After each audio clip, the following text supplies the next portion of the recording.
안녕하세요. 저는 성경 속에 감춰져 있는 하나님의 비밀이 되신 예수 그리스도에 관한 신비의 말씀을 전하는 영마루입니다. 오늘은 신약 성경 빌립보서 2장 7절 한 구절 말씀 속에 기록되어 있는 오히려 자기를 비어 종의 행체를 가져라는 제목의 말씀을 통하여 성령 하나님께서 우리에게 가르쳐 주시는 말씀의 깨달음의 은혜를 받고자 합니다. 그럼 빌립보서 2장 7절 본문 말씀을 열도록 하겠습니다. 오히려 자기를 비어 종의 행체를 가져 사람들과 같이 되었고, 이 땅에 오신 하나님이신 예수 그리스도를 우리들에게 빌립보서 2장 7절을 통해서 소개하고 있습니다. 오늘 본문 말씀에 오히려라는 단어가 가장 먼저 구절에 기록이 되어 있는데, 오히려라는 단어는 예수님께서도 이 땅에 오셔가지고 오히려, 도리어 이런 단어를 많이 사용하셨는데, 성경에 기록되어 있는 오히려와 도리어와라는 이 단어들은 보통 일반적인 것과 전혀 반대되는 현상을 오히려, 도리어 이렇게 말씀하셨습니다. 보세요.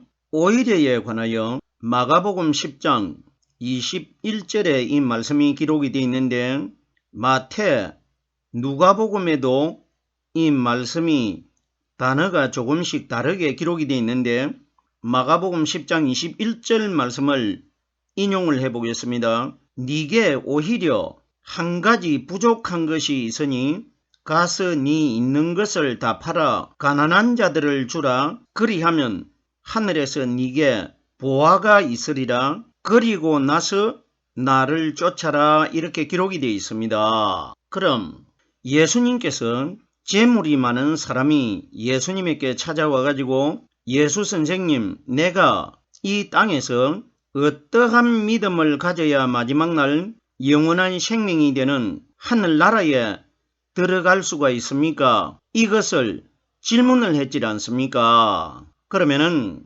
정말 2020년 전에 예수님이 이 땅에 오셨을 때에 재물이 많은 어떤 사람이 나타나가지고 정말 예수님과 이런 대화를 실제로 주고받았느냐, 받지 않았느냐, 그 사람이 대략적으로 나이가 몇 살 정도가 됐으며 그 사람이 가지고 있는 재물의 규모가 어느 정도가 됐느냐, 이런 것은 우리에게 하나도 중요하지도 않고 영적으로 우리들과는 전혀 관계가 없기 때문에 이런 구체적인 내용은 기록이 되어 있지 않는 겁니다.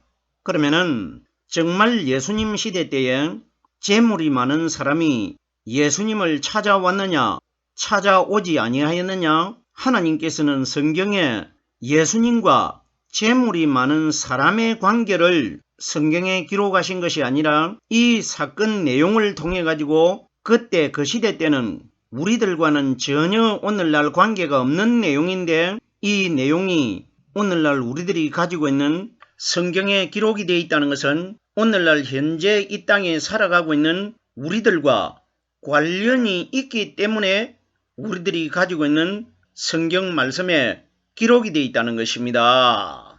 그러면은 오늘날 우리들은 그때 그 시대 때 예수님과 어떤 한 사람이 1대1로 만나가지고 예수님이 그 사람에게 답변을 주시고 그 사람은 예수님에게 질문을 한 것을 깨달은 것이 아니라, 질문을 한 그 사람은 바로 현재 이 땅에서 살아가고 있는 나를 대신한 모델 역할을 한 것이고, 예수님은 우리들은 오늘날 이 시대 때에 예수님을 만날 수도 없고 예수님에게 질문을 할 수가 없기 때문에 우리들을 대신해서 찾아온 사람이 질문을 해 준 것이고, 오늘날 우리들에게 말씀을 해 주실 하나님이 그 사람에게 우리들을 대신해서 대답을 해 주신 것입니다.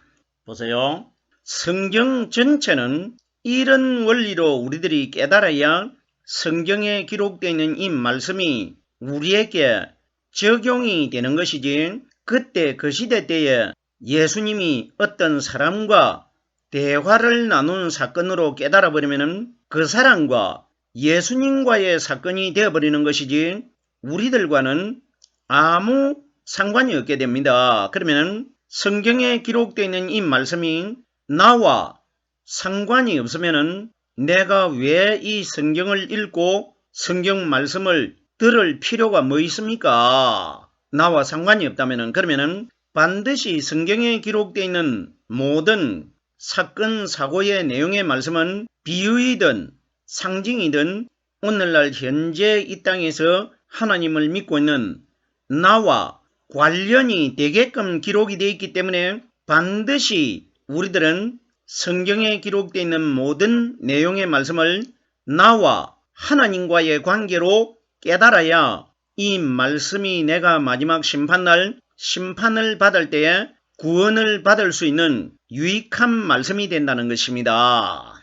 제가 오히려에 관하여 설명을 드리고 있는데 예수님께서 십계명을 6가지를 지키고 있는 그 찾아온 사람에게 어떤 말을 했습니까? 네게 오히려 한 가지 부족한 것이 있으니 이렇게 기록되어 있습니다. 그러면은 제가 오히려라는 뜻은 반대되는 현상이라고 이미 설명을 드렸습니다. 그러면은 이 청년이 찾아온 이 재물이 많은 사람이 몇 가지의 구약의 계명을 지키고 있었느냐? 마가복음에 보면은 6가지의 계명을 지켰습니다. 도적질하지 말라, 살인하지 말라, 거짓말하지 말라, 여러 가지 기록되어 있지 않습니까? 그러면은 6가지의 계명들을 지켰는데 예수님께서는 네게 오히려 한 가지 부족한 것이 있으니 이렇게 기록되어 있습니다. 그러면 6가지에 반대되는 것이 한 가지 부족한 것이라는 것입니다. 그러면 한 가지 부족한 것이 이 6개를 지키고 있는 구약의 계명보다 더 중요한 것이라는 것입니다. 그럼 보세요.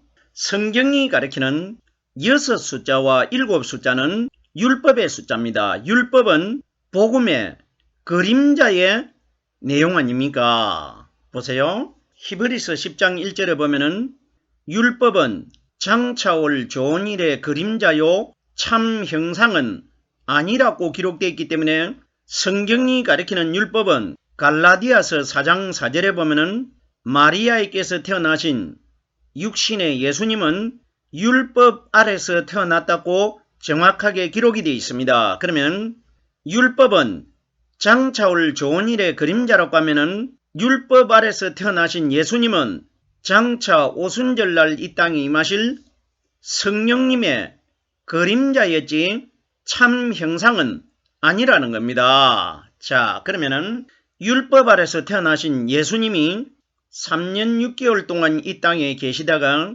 십자가 위에서 생명이 끊어져셔가지고 무덤 안으로 들어가시는 날짜가 언제였느냐? 6일날입니다. 그러면은 재물이 많은 이 사람이 몇 가지의 계명을 지켰다고 기록이 되어 있느냐? 마가복음에 마태복음에는 보면은 6가지의 계명을 지켰다고 기록되어 있는데 제가 조금 전에 6숫자는 율법의 숫자라고 이미 설명을 드렸기 때문에 율법 아래서 태어나신 예수님이 6일날 금요일이 되는 날 무덤 안에 시신이 들어가셔가지고 생명이 끊어져가지고 장사가 된 상태로 7째 되는 7일날 동안 무덤 안에 죽어 있었습니다.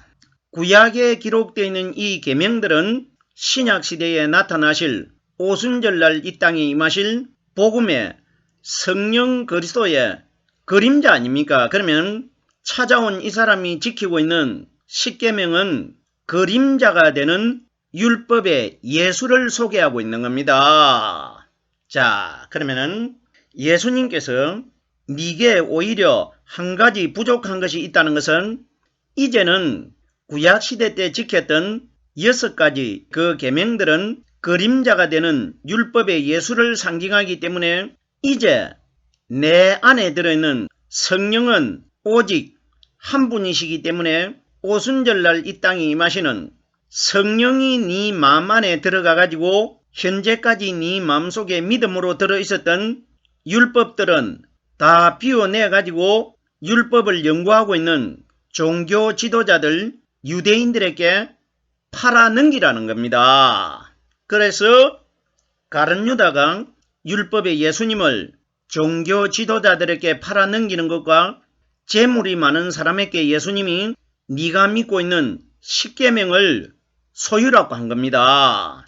네 안에 현재 그림자인 나 율법의 예수를 믿음으로 지키고 있기 때문에 이제는 여러 가지가 되는 율법은 비워내 가지고 지금도 율법을 연구하고 있는 너를 가르쳤던 종교 지도자들에게 그림자가 되는 나 예수는 넘겨주라는 것입니다. 보세요. 오히려 이게 한 가지 부족한 것이 있으니 그러면 성경이 가리키는 6 숫자와 7 숫자는 동일하게 예수님이 6일날도 죽어 있었고 7일날도 죽어 있기 때문에 6 숫자와 7 숫자는 죽어 있는 율법의 예수님의 숫자입니다. 그러면 예수님이 한 가지 부족하다고 하신 것은 3일날 무덤 속에서 죽어있던 예수님 마음 안에 들어 계셨던 성령이 3일날 한 분이 거듭나십니다. 이걸 네게 오히려 한 가지 부족한 것이 있다. 그러면 오히려라는 단어는 반대라고 제가 설명을 드렸기 때문에 그러면은 그림자가 되는 10계명들을 지키고 있는 율법의 예수님과 오히려 한 가지가 되는 3일 만에 부활하신 성령님과는 정반대라는 것입니다. 그러면은 왜 예수님과 거듭나신 성령님과는 반대가 되느냐면은 예수는 생명이 끊어지신 분이고 죄를 가지고 계신 분이었고 예수님 안에 들어있는 한 가지이신 3일날 부활하실 성령님은 영원한 생명이기 때문에 죽어있는 예수님과 영원한 생명이신 성령님과는 완전히 반대라는 것입니다. 무슨 소린지 충분히 깨달을 수 있지 않습니까? 보세요. 네게 있는 것을 다 팔아가지고 가난한 자들에게 주라는 것은 네가 지금까지 그림자가 되는 십계명을 믿고 있었는데 이제 십계명 시대는 끝이 나고 너희들 마음 안에 오직 한 가지 오순절날 이 땅에 임하신 무덤 속에서 한 분으로 거듭나신 성령이 가르쳐 주시는 말씀이 너희 마음 안에 들어가면은 이것만 가지면 이것이 지금까지 너희들이 구약에 어렵게 지켰던 여러 가지의 율법을 대신하는 것이 될 것이라. 이걸 오히려 한 가지 부족한 것이 있다. 그러면 오늘날 우리 시대에 우리들에게 한 가지 부족한 것이 뭐냐? 오순절날 임하신 성령을 받아야 부족한 것을 우리가 채울 수 있는 것입니다. 성령은 한 가지였고 성령의 그림자 역할을 한 율법은 여러 가지 아닙니까? 이걸 예수님이 그 사람을 통해서 우리들에게 말씀해 주시고 있는 것입니다. 오히려 자기를 비웠다는 것은 이 땅에 오신 예수님은 마리아의 아들 대신 사람으로 태어나셨지만은 그분은 바로 예수님 안에 감춰져 있는 성령 하나님이십니다. 그러면 자기를 비웠다는 것은 예수님이 이 땅에 오셨을 때 사람들의 마음속에 가라지가 되고 쭉정이가 되는 사탄의 거짓말이 사람들 속에 다 들어있었는데 유일하게 이 땅에 마리아의 아들로 태어나신 예수님 마음 안에만 하늘나라에서 가브리엘 천사가 하나님의 말씀을 가지고 내려와 가지고 말씀으로 마리아의 아들 되신 예수님을 잉태시키시고 예수님 마음 안에 하나님이 말씀으로 들어 계셨습니다. 그러면은 오히려 자기를 비웠다는 것은 자기 속에는 알곡이 되는 성령의 말씀이 하나님이 들어 계셨지만은 우리들과 같은 사람으로 보여주기 위해서 마치 자기 속에는 이 땅에 오셨을 때 아담의 죄를 가지고 있는 사람들처럼 자기 속에 성령이 없는 사람들과 같이 생활하셨다는 것입니다. 이걸 오히려 자기를 비워 이렇게 기록되어 있는 겁니다.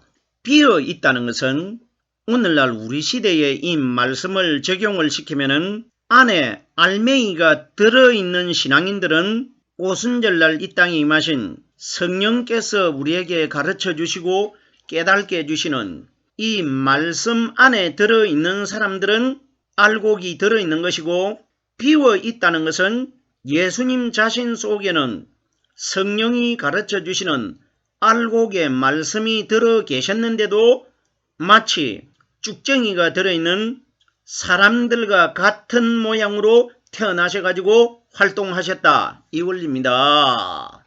비어 있다는 것은 예수님께서 이 땅에 오셨을 때 요한복음 14장 11절에 내가 아버지 안에 있고 아버지는 내 안에 계신 것을 믿으라. 그러면 예수님은 분명히 그 속에 열매가 되고 알맹이가 되는 성령이 가르쳐 주시는 말씀이 예수님 속에 들어 계셨는데도 오히려 성령의 말씀이 들어있지 않는 이스라엘 백성들과 똑같은 사람으로 태어나셔가지고 자기 마음속에도 사람들처럼 죄가 들어있고 알곡이 되는 성령의 말씀이 들어있지 않는 사람처럼 행동하셨다는 것입니다. 무슨 소린지 충분히 깨달을 수 있지 않습니까?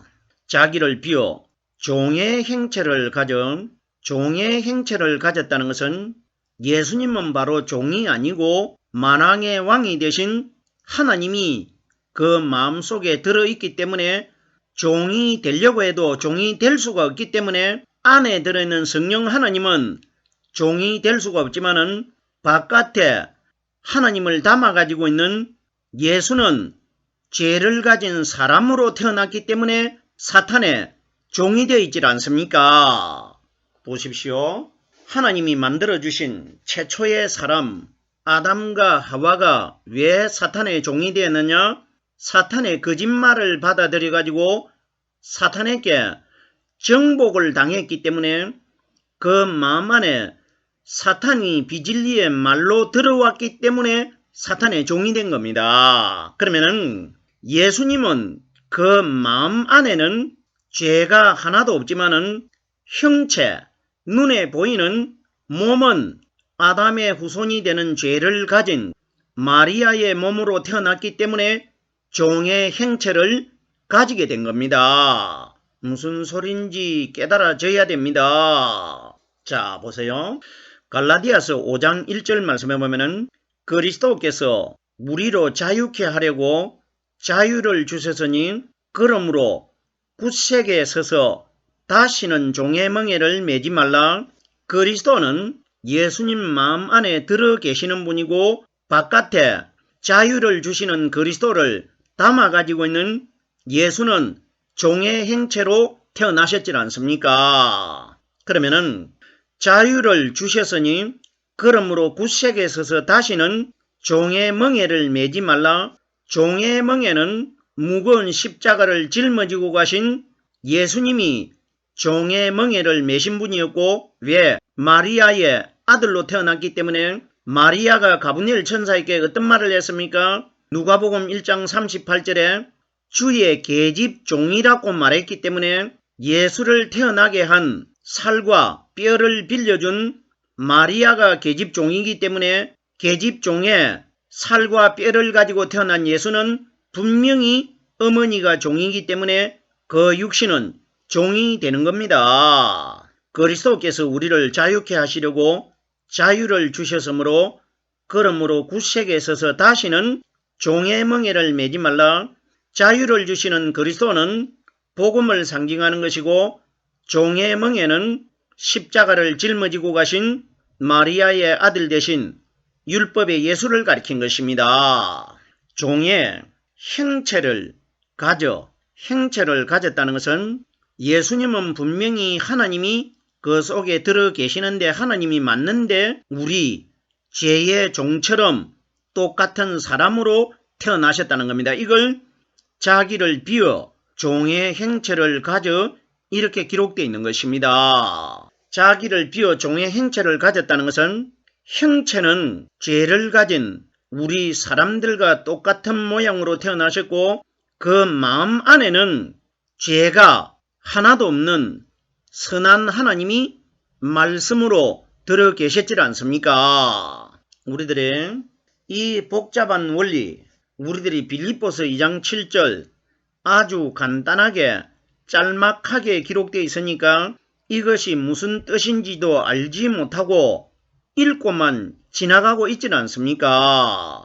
형체에 관하여 고린도전서 15장 38절 말씀해 보면은 하나님이 그 뜻대로 저에게 형체를 주시되 각 종자에게 그 형체를 주시니라. 보세요. 하나님이 그 뜻대로 형체를 주신다는 것은 뜻은 성경에 기록되어 있는 하나님의 말씀도 뜻이라고 하고 사탄이 가리키는 비진리 거짓말도 뜻이라고 합니다. 그러면 마지막 심판 때 하나님께서 그들의 뜻대로 형체를 주신다는 것은 각 종자에게 그 형체를 준다는 것은 종자가 뭡니까? 누가복음 8장 11절에 씨는 하나님의 말씀이라고 기록되어 있기 때문에 씨를 종자라고 합니다. 그러면 각 사람의 마음 안에 들어있는 씨가 되는 생명의 말씀이 들어있는 사람에게는 생명으로 들어갈 수 있는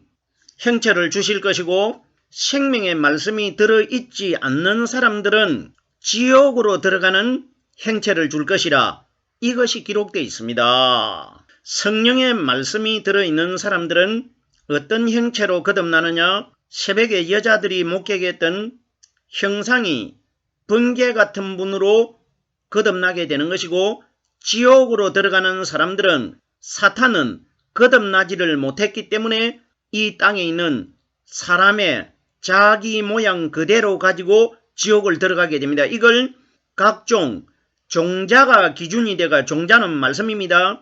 내 안에 들어있는 말씀이 기준이 돼가지고 하늘로 들어가는 형체와 지옥으로 들어가는 형체로 하나님이 거듭나게 하실 것이라 이 원리가 기록된 겁니다. 형체에 관하여 고린도전서 15장 40절 말씀해 보면은 하늘에 속한 형체도 있고 땅에 속한 형체도 있으나 하늘에 속한 자의 영광이 따로 있고 땅에 속한 자의 영광이 따로 있으니 기록되어 있는데 하늘에 속한 형체는 무덤 속에서 거듭나신 새벽에 여자들이 목격했던 형상이 번개 같은 분이 하늘에 속한 분이었고 마리아의 아들로 태어나신 분은 땅에 속한 분입니다. 그러면은 오늘날 이 땅에서 태어난 마리아의 아들 되는 죽은 예수를 믿고 있는 사람들은 마지막 날 땅에 속한 형체로 거듭나게 되는 것이고 무덤 입구에서 여자들이 목격했던 형상이 번개 같은 분은 하늘에 속한 영광의 형체입니다. 그러면 무덤 입구에서 만났던 그 성령 그리스도께서 오순절날 보이지 않는 영적인 말씀으로 이 땅에 오셨기 때문에 오순절날 임하신 성령을 통해서 말씀을 깨달은 사람들은 마지막 날 하늘에 속한 형체로 거듭나게 된다는 것입니다. 계속해서 다음 단어를 보겠습니다. 사람들과 같이 되었고 예수님이 우리들과 같이 되어야 우리들이 어떤 사람이 하늘나라 들어간다는 것을 하나님이신 예수님이 이 땅에서 보여주실 수가 있기 때문에 우리 사람들과 똑같이 여자 태속에서 10달 만에 태어나신 것입니다. 사람들과 같이 되었고 기록이 되어 있는데 갈라디아서 4장 12절 말씀해 보면은 형제들아 내가 너희와 같이 되었은즉 너희도 나와 같이 되기를 구하노라. 바울이 말했지만은 이건 바로 예수님이신 하나님이 우리에게 말씀하신 것입니다. 그러면 내가 죄가 없는데 죄 있는 너희들 모양과 똑같이 태어나가지고 이 세상에 살았기 때문에 내가 너희와 같이 되었은즉 너희도 나와 같이 되기를 원하노라. 무덤 입구에서 여자들이 만났던 그분이 영적인 사람 아닙니까? 그러면 죄가 있는 너희의 모양으로 내가 태어나가지고 너희와 똑같이 활동을 했고 너희는 무덤 입구에서 죄가 하나도 없는 거듭난 나처럼 되기를 너희도 내가 원하고 있다 이 말씀을 해주신 것입니다. 오늘 제가 빌립보서 2장 7절 한 구절의 말씀을 설명드렸습니다.